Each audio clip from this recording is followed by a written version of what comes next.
Hola hermanos, buenos días, otro domingo desde casa. Que Dios les bendiga grandemente, gracias a Dios por sus vidas. Ya pronto estaremos reuniéndonos en el templo con algunas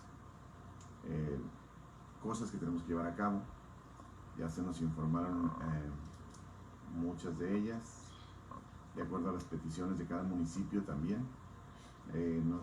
Pero pronto estaremos juntos, pronto estaremos nuevamente en el templo disfrutando estos tiempos de alabanza, adoración con los hermanos, disfrutando el tiempo de estar juntos. Quizá no podamos tener ciertas cosas de acuerdo a lo que se nos pide, saludos, abrazos, cosas así, pero estamos seguros que será una bendición volver a estar juntos. Le damos gracias a Dios por ello. Hoy quiero compartir una palabra, mis hermanos, una palabra que tiene que ver con una promesa de Dios a nuestras vidas, con la confianza de Dios en nuestras vidas. Cuando hablo de eso, siempre recuerdo todas las situaciones que podemos haber vivido y cómo Dios nos da la victoria en todas ellas. Y Dios siempre va a tener algo que darnos en ese aspecto, como una victoria. Él prometió estar con nosotros todos los días hasta el fin del mundo. Él prometió que nunca nos dejaría, nunca nos desampararía. Él prometió que en Él seríamos más que vencedores. Él prometió que renovaría nuestras fuerzas. Entonces, si vemos todas las promesas de Dios que tienen que ver con situaciones en nuestras vidas que provoquen ansiedad, angustia, quizá preocupación por algo, nos daremos cuenta de que Dios tiene cuidado y suple todas aquellas cosas. Hoy he puesto por título la predicación Dedos para la Guerra. Y bueno, y el título está basado en un salmo, el libro de los Salmos, capítulo 144. Hay un salmo muy bonito que hay un canto de él, el Salmo 18, dice, muy parecido a este: Él adiestra mis manos para la batalla. Puedo empezar con mis manos el arco de bronce. Ese escudo, la gloria mía. Todo ese canto quizá nos haga recordar este pasaje bíblico, este pasaje en el Salmo 144, similar quizá a ese Salmo 18, y lo voy a leer, mis hermanos, lo voy a leer en una versión Reina Valera 60, y dice de la siguiente manera: bendito sea Dios mi roca, quien adiestra mis manos para la batalla y mis dedos para la guerra. Bendito sea Jehová, o Dios, mi roca, quien adiestra mis manos para la batalla y mis dedos para la guerra. Y algunos títulos, mis hermanos, de algunas Biblias, dice oración pidiendo socorro y prosperidad. Mi Biblia en lo particular dice Salmo del Guerrero, alabanza a un gran Dios. Es un salmo de David, por supuesto. Y la Septuaginta, o la Biblia de los 70s,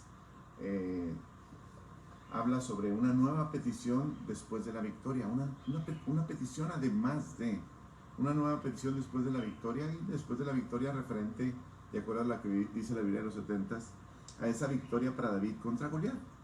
Entonces nos daremos cuenta que David confiaba, estaba seguro de lo que era Dios en su vida, y vamos a aprender algunos puntos en este Salmo 144, donde Dios nos prepara para la batalla, para la guerra. Solemos decir una frase, mis hermanos, de que perdimos la batalla pero no la guerra. Esa es una frase muy común, una frase dada como diciendo el final de todo es una guerra, no las batallas que implican tener esta guerra, sino que el final o el culminar de todo es aquella guerra donde el que ganó la guerra se acabó, terminó siendo victorioso y no hay más batallas, no hay más lucha que pelear. Entonces solemos expresar o decir esa expresión de que quizá perdí una batalla pero no la guerra. Entonces aquí el salmista, o David, escribe: bendito sea, en esta misma versión, bendito sea Jehová mi roca, quien adiestra mis manos para la batalla y mis dedos para la guerra. Déjenme se los leo en una versión, nueva traducción viviente, mis hermanos, el mismo pasaje bíblico, el mismo salmo. Dicen: alaben al Señor, mi roca. Él entrena mis manos para la guerra y da destreza a mis dedos para la batalla. Y una de las cosas que me llamó mucho la atención en esta expresión es mis manos para la guerra y mis dedos, como dice esta versión de la Biblia, la nueva traducción viviente. Él entrena mis manos para la guerra y da destreza a mis dedos para la batalla. Pone un poquito al revés. Acá dice que mis dedos para la guerra y mis manos para la batalla. Lo cambia un poquito el sentido de lo que estábamos comentando. Pero vamos a ver qué se refiere David. ¿A qué se refiere David con sus manos y sus dedos?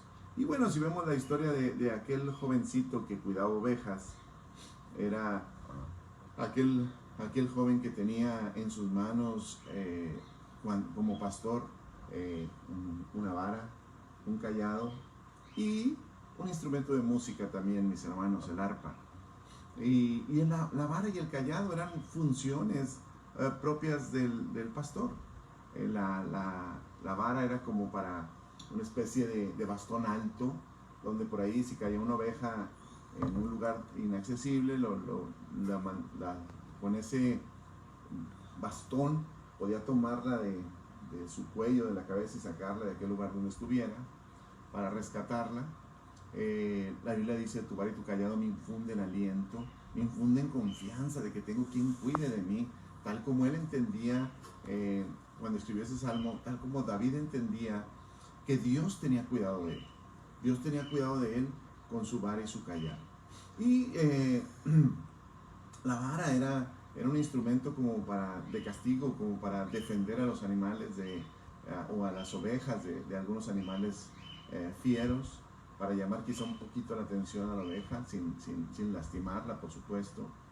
Y era lo que él compartía. Pero otra de las cosas que tenía, les decía hace un momento, es el arpa. Entonces él tenía preparados sus manos para tomar, claro que utiliza sus dedos, sus manos para tomar el callado o la vara, pero también con sus manos y con sus dedos tocaba el arpa. Era tan exquisito su tocar, o tan agradable a los oídos de Dios, que cuando por ahí tuvo algún castigo el rey Saúl por causa de su pecado, cuando David tocaba el arpa delante de él, aquel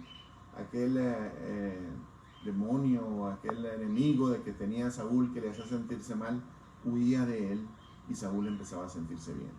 Entonces nos damos cuenta que David se preparaba en todo. David estaba diestro en todo, seguro en todo, preparado para cualquier cosa, y hablaba de sus manos y de sus dedos. Quise hallar algunas referencias en los dedos, pocas hay, mis hermanos, realmente.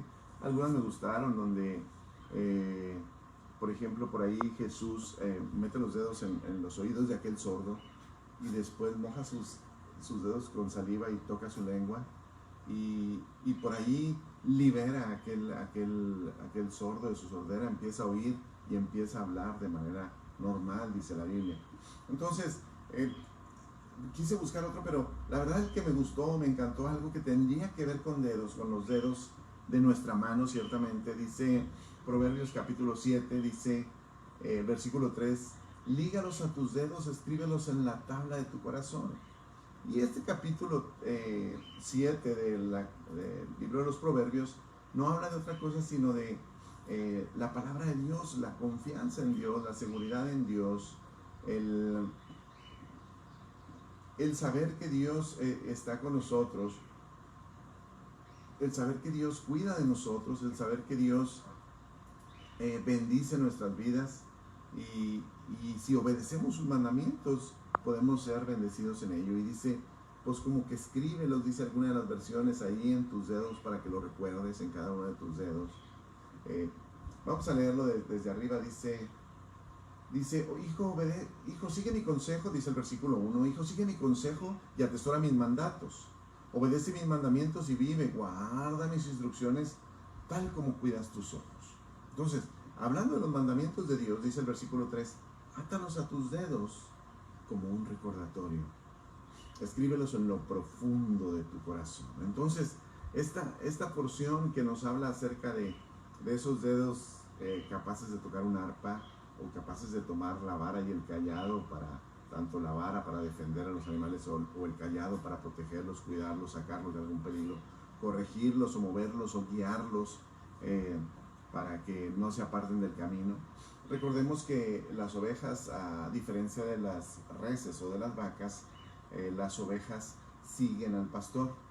Cuando el pastor va avanzando, alguna oveja quizás se va alejando, el pastor con su vara quizá la guíe a que siga en la misma dirección. En el caso de las reses no, los vaqueros lo que hacen es empujarlas a que caminen hacia una dirección. Entonces, aquí nosotros como ovejas delante de Dios tenemos que seguir a Dios. No somos arreados por Dios o llevados para que avancemos por Dios, sino que Dios va caminando delante de nosotros y nosotros iremos detrás de Él buscando seguir sus pasos, buscando seguir su camino. Entonces esa es la diferencia. Entonces David siempre manejaba esto y hace esas comparaciones aún con su propia vida. Decíamos hace un momento sobre el otro salmo, sobre tu vara y tu callado me infundirán aliento, el Salmo 23, donde David estaba seguro que el cuidado de Dios tenía que ver como él cuidaba a las ovejas. De la misma manera Dios cuidaba de él. Entonces, mis hermanos, cuando hablamos así de nuestras manos, de nuestros dedos, de lo que Dios nos ha dado, este Salmo David nos muestra o nos sugiere que Dios tiene cuidado de nosotros así, de esa misma manera. Dios tiene cuidado de nosotros, nos protege, nos cubre, y con las mismas capacidades. Él siempre comparaba sus capacidades o lo que él hacía por las ovejas con lo que Dios hacía por él. Entonces, hoy por hoy, como rey, él se da cuenta de que tiene una necesidad de parte de Dios, de que él siga cuidando de su pueblo, cuidando de su vida, así como lo libró a él, según el versículo 10, como Dios lo rescató de aquella espada de Goliat. Dice el versículo 10, tú el que da victoria a los reyes, el que rescata de maligna espada a David su siervo. Entonces, él ponía ese ejemplo recordando cómo él peleó aquella batalla con Goliat. Por eso la Septuaginta, decíamos hace un momento, la Biblia de los 70s, menciona algo acerca de la victoria de David contra Goliat. Pero pide una nueva petición, un nuevo anhelo, un nuevo deseo después de esta victoria, de que Dios siga bendiciendo su vida. Entonces, lo mismo sucede con nosotros. Nosotros podemos pasar una victoria y tener que ir luchando batalla tras batalla y lucha tras lucha para seguir creciendo en Dios. No podemos decir, nosotros como cristianos, una vez que conocimos a Dios, peleamos una batalla, conocimos a Dios, Él nos rescató y no tenemos más batallas que pelear. No hay batallas, no hay guerras que luchar. Ciertamente la guerra de nuestra salvación la venció Jesús, pero quizá en nuestro caminar en Dios haya muchas batallas que tengamos que pelear, y quizá tengamos que decirle a Dios, adiestra mis manos para la batalla y mis dedos para la guerra. Entonces quizá nos tengamos que voltear a ver los dedos y ver qué tanto hay de su palabra, de confiar en su palabra, de cumplir su palabra en nuestras vidas hacia adelante, que tanto hay en ello en Dios. Entonces David, mis hermanos, entendía todo aquello, y hoy, tal como lo dice la Biblia de los 70, quiere una nueva petición, una nueva victoria, así como la que le fue dada en Goliat. Y esta nueva victoria, mis hermanos, implica cosas nuevas, implica cosas que tienen que ver con un cambio en su vida, que tienen que ver con el rescate de Dios continuo en su vida, que podemos decir, bueno, ya ganó esa batalla, no va a pelear ninguna más. Bueno, hemos estado hablando en semanas anteriores acerca de la otra batalla con el otro gigante, donde cansado David casi es muerto por aquel gigante hasta que Abisai lo defiende. Bueno, nos daremos cuenta que hay muchas batallas en la vida del rey, como lo hay en tu vida y en mi vida. Hay muchas batallas que pelear, y la Biblia dice que Él adiestró nuestras manos para esa batalla y nuestros dedos para la guerra, de acuerdo a esta traducción de Reina Valera 60. Entonces, mis hermanos, tenemos que luchar por lo que está frente a nosotros. Tenemos que pelear por lo que viene delante de nosotros, con la misma confianza en que en otro momento ya hemos vencido, con la misma confianza en la que David expresa y dice que él, Dios mismo, le rescató de la maligna espada a David su siervo. O sea, él mismo se da cuenta, en un momento de mi vida tú me rescataste de esa maligna espada, porque era un hombre de guerra, y David no era un hombre de guerra, y sin embargo Dios le dio la victoria porque David confiaba en Dios. Entonces, recordando esa batalla, recordando esa victoria, y no haciendo alarde de ella, ni diciendo, es que esa victoria, la que yo tuve, debe continuar. No. Simplemente como un recuerdo diciendo, Señor, de la misma manera en que en aquella ocasión me libraste o me rescataste de la maligna espada, hoy quiero que nuevas bendiciones, nuevas luchas que estoy viviendo, tú sigas siendo quien me rescate de todas ellas. Y bueno, la oración es en el versículo 7, el rey David, lo voy a leer una versión, una traducción viviente del mismo Salmo 144. El rey David pide que Dios lo rescate, que Dios lo salve, y dice de la siguiente manera: alcánzame desde el cielo y rescátame, sálvame de las aguas profundas del poder de mis enemigos. Entonces David nos damos cuenta que aquel rey victorioso, aquel muchacho victorioso que se ha convertido en rey, aquel muchacho que venció a Goliat, sigue teniendo luchas, sigue teniendo batallas. Mis hermanos, tú y yo podemos seguir teniendo luchas y batallas, guerras que pelear, batallas que luchar, pero Dios sigue estando ahí con nosotros. Así como podemos recordar que nos libró de algo, Dios sigue librándonos en cada momento de nuestras vidas. Entonces, la referencia de David: Señor, así como me libraste de la maligna espada, hoy quiero que me alcances desde el cielo, que me busques desde el cielo, que me rescates, que me salves de las aguas profundas. Cuando hablamos de aguas profundas, hablamos de algo que nos ahoga, que no nos deja estar a flote, o que nos cuesta mucho esfuerzo estar a flote y podemos cansarnos. y del poder de los enemigos. Entonces él habla de un rescate desde el cielo de parte de Dios a su vida. Y esa era la confianza del rey David. Tan seguro estaba que hacía no añoranza, sino hacía referencia a lo que ya Dios había hecho. Ya él le recordaba, no porque Dios necesitara recordarlo, sino porque él tenía que expresarlo, lo que Dios ya había hecho en su vida. Entonces, tú y yo podemos recordar todas las cosas que han sucedido en nuestras vidas, en las cuales Dios ha intervenido, Dios ha estado con nosotros, y Dios nos ha sacado adelante en todos los aspectos de nuestras vidas. Entonces, tenemos que aprender de eso. Y a través de este salmo, quiero compartir 3 cosas que el mismo rey David nos comparte. 3 cosas importantes que tienen que ver con nuestra victoria. 3 cosas importantes que tienen que ver con el cuidado que Dios tiene en nuestras vidas. Y él hace mención a estas 3 cosas antes de terminar el salmo. Y no quiero terminar el salmo, después terminar el salmo con otra palabra, pero estas 3 victorias que el rey David pone en su corazón o solicita a Dios de manera explícita, una de ellas, o la primera de ellas, es una victoria con los hijos. Una de las cosas que nosotros, quizá como padres, a quienes somos padres más nos preocupa son nuestros hijos. Quizá a quien será padre le preocuparán sus hijos cuando puedan ellos entender eso, de lo que es tener un hijo. Y nos damos cuenta, mis hermanos, que Dios como Padre tiene cuidado de nosotros.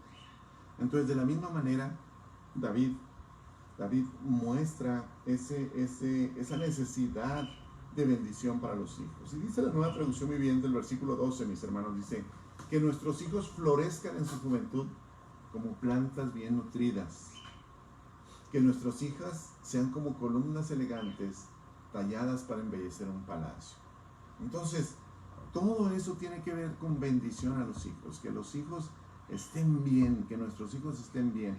David sabía y confiaba en su Dios, en que era su roca. Y bueno, viene una serie, creo en el versículo 2, una serie de calificativos que David le da a Dios, y dice así, hablando de Dios, dice: misericordia mía. O sea, habla de un Dios misericordioso, mi castillo, un lugar en donde refugiarme, es un castillo, una fortaleza, un lugar que no tiene un acceso fácil a los enemigos, que está protegido, que está cuidado. De eso habla de Dios. Dice: mi libertador. Esa sensación de saber que Dios nos da toda libertad, nos ha librado de cualquier cosa. Escudo mío, una confianza donde quien será nuestro protector o quien estará frente a nosotros siempre será Dios. Y sigue un adjetivo más, mis hermanos: en quien he confiado, el que sujeta a mi pueblo debajo de mí. O sea, David decía, todas esas cualidades las tiene un Dios en el cual yo confío. ¿Por qué? Porque tiene cuidado de ese pueblo que está debajo de mí. Entonces, esa tiene que ser nuestra confianza. Podemos poner 1000 calificativos a Dios, o podemos poner calificativos de acuerdo a nuestra necesidad o nuestra solicitud. Por ejemplo, si tenemos alguna necesidad de salud, podemos decir, Dios nuestro sanador. Y podemos recordar todas esas cosas que ha hecho Dios por nosotros. Bueno, entonces David empieza, después de decir todo eso y saber Dios y orar a Dios por una nueva victoria en lo que viene delante de él, una nueva victoria que puede venir en cada una de las situaciones que vienen a nuestra vida de manera natural, sin decir, no pasa nada o no tengo ningún problema. Pero yo creo que siempre el camino o lo que se nos mostró cuando el pueblo salió del cautiverio egipcio, el camino no era un cambio inmediato, un cambio donde digamos, paso de una situación a otra, paso de una esclavitud a una tierra prometida. No, yo creo que muchas veces tenemos que pasar de una esclavitud a un desierto. Cuando Dios nos libera, tenemos que transcurrir ese desierto para llegar a la bendición o a la tierra prometida de Dios. Entonces, siempre va a suceder como que es una manera de ir avanzando, o que Dios puede motivarnos a crecer más. La verdad que Dios no quería que el pueblo se quedara en el camino. Era un camino muy corto a recorrer para llegar a la tierra prometida. Aunque era un numeroso grupo de personas, por supuesto no iba a tardar 40 años en salir de Egipto y llegar a la tierra prometida, no. Dios los tuvo que preparar ahí en el desierto para ello. Entonces, muchas veces nuestro caminar desde la promesa de Dios hasta lo prometido en Dios nos llevará por el desierto y nos causará batallas, luchas, que es lo mismo que pasaba con el rey David. Y el rey David aceptaba todo ello, pero en ese aceptar ponía esas tres cosas. Primera que hemos dicho, nuestros hijos y nuestras hijas. Señor, bendice a nuestros hijos y nuestras hijas. Segunda, verso 13 dice, que nuestros graneros estén llenos de toda clase de cosechas, que los rebaños en nuestros campos se multipliquen de miles y de hasta 10,000. Entonces, la segunda cosa que David pedía era que Dios supliera cualquier necesidad que pudiera tener el pueblo. Dios supliera su propia necesidad, en donde la bendición de Dios, de acuerdo a lo que dice su palabra, que es la que enriquece y nunca añade tristeza con ella, la bendición de Dios aumentara aún en su economía, en sus situaciones que podemos decir como en aquellos tiempos. Quizá tú y yo que vivimos en una ciudad, no tenemos graneros, mis hermanos, ni tenemos ganados en los campos que se multipliquen a miles y hasta 10,000. Bueno, pero tenemos otro tipo de cosas que hacemos. Que Dios bendiga el fruto de nuestro trabajo, que Dios bendiga el fruto de nuestro negocio, de lo que hagamos, mis hermanos, que esté lleno de toda clase de cosechas, dice su palabra, hablando de toda clase de bendiciones, cualquiera que sea en este momento, la manera en que vienen ingresos a nuestras vidas, y que se multipliquen de miles y hasta 10,000. Entonces, que haya un avance, una multiplicación, un crecimiento mucho mayor por parte de la bendición de Dios. Esa sería la segunda petición del rey David a Dios. La tercera de ellas la encontramos en el versículo 14, antes de terminar este salmo, y dice, la tercera habla sobre el cuidado de nuestras vidas. Dice la Nueva Traducción Viviente, el versículo 14 dice, y que nuestros bueyes estén muy cargados de alimentos, aún lo que utilizamos para producir la cosecha, o las fuerzas que Dios nos dé para tener, ahora sí, valga la redundancia, fuerzas para trabajar, estén cargados de alimentos, tengamos la suficientemente fuerza para poder trabajar y poder tener una bendición económica en nuestro trabajo, en lo que hacemos. Dice, que ningún enemigo penetre en nuestras murallas, ni se lleve cautivos, ni haya gritos de alarma en las plazas de nuestras ciudades. O sea, habla del cuidado de Dios a nuestras vidas. Quizá no haya enemigos que vengan y nos lleven cautivos y todas aquellas cosas, pero podemos decir que no pase nada en nuestras vidas, que tú tengas cuidado de nosotros. Entonces, tres cosas le pedía a David: los hijos, el suplir la necesidad económica y el cuidado de Dios a nuestras vidas. Él confiaba que Dios haría eso. ¿Por qué? Vuelvo al versículo 10 donde habla acerca de aquella espada, donde Él rescató a David de la maligna espada, dice su palabra. Entonces, David confiaba y estaba seguro del cuidado que Dios tenía para su vida. Solamente lo refería otra vez como diciendo: Señor, me acuerdo perfectamente cómo tú me libraste y cómo tú me diste la victoria. Entonces ahora yo te pido victoria nuevamente en este caminar, en este avanzar, una nueva lucha, una nueva pelea que guerrear, una nueva necesidad de socorro y de prosperidad, de acuerdo a lo que dice el título de algunas Biblias, o una nueva petición después de aquella famosa victoria contra Goliat. Pero quiero terminar con algo, mis hermanos, donde redunda todo lo que David quería decirnos, donde podemos encontrar todos los conceptos, todas las situaciones, todo lo que David quería expresarnos en este Salmo 144. Les digo, un salmo muy hermoso, un salmo que lo comparaba al principio con el canto basado en el Salmo 18, por ejemplo: la diestra mis manos para la batalla. Y el broche de oro, mis hermanos, de David en este salmo, o el cierre perfecto de David en este salmo, lo expresa en el versículo 15 y dice de la siguiente manera: felices los que viven así, felices de verdad son los que tienen a Dios como el Señor. La Reina Valera 60 dice: bienaventurado el pueblo que tiene esto, bienaventurado el pueblo cuyo Dios es Jehová. Mis hermanos, felices los que viven así, felices somos los que vivimos así, de acuerdo a lo que dice esta nueva traducción viviente y lo que expresa el rey David. Felices los que viven así, felices de verdad son los que tienen a Dios como el Señor. Las guerras, las batallas, las luchas, la preparación de tus manos o tus dedos para la guerra, o tus manos para la batalla, o viceversa, como lo menciona en la nueva traducción viviente, tus manos para la guerra y tus dedos para la batalla, cualquiera que sean las cualidades de ellos, los que uses para tocar un arpa, o los que uses para tomar el cayado y la vara, tal como lo menciona, o tal como hacemos referencia a este rey David. Lo mejor de todo ello, lo mejor de todo, es que Dios sea tu Señor y mi Señor. Si Él es nuestro Señor, si nosotros somos su pueblo, seremos felices de verdad los que tenemos a Dios como nuestro Señor. Hoy quiero invitarte a que reflexiones en esto. Quizá tú tengas que poner a tus hijos en algún momento de tu vida, o en este momento quizá a tus hijos como algo primordial en esta lucha, en esta guerra, en esta batalla que estás peleando.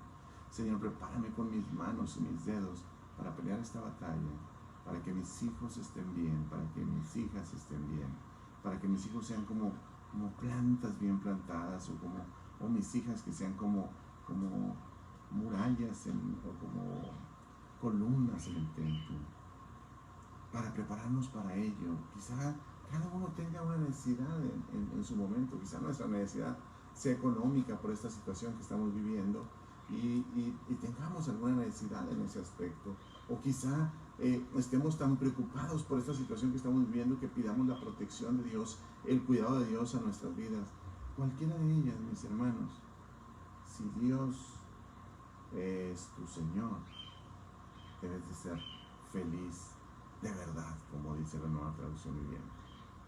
Como a Dios como nuestro Señor, eso nos da una felicidad de verdad que no se puede cambiar. Que Dios sea tu Señor y sea mi Señor en cada momento de nuestras vidas. Déjame orar por ti, déjame bendecirte. Padre, en el nombre de Jesús, hoy quiero bendecir a la iglesia, quiero bendecir a todos quienes nos ven este video, y quiero declarar en sus vidas, Señor, que tú eres quien los guarda, quien los cuida, quien los prepara para la batalla, para la lucha, y sobre todo, Señor, que tú tienes cuidado de tus hijos, de su economía, de su salud, de todo cuanto pueda afectarle, Señor.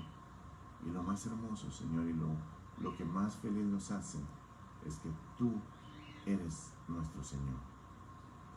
Recibe a Jesús, recibe a Dios como tu Señor, tu Salvador. Recíbelo y date cuenta que la felicidad de verdad está basada en quién es tu Señor. En el nombre de Jesús te damos gracias, Dios. Amén. Dios bendiga.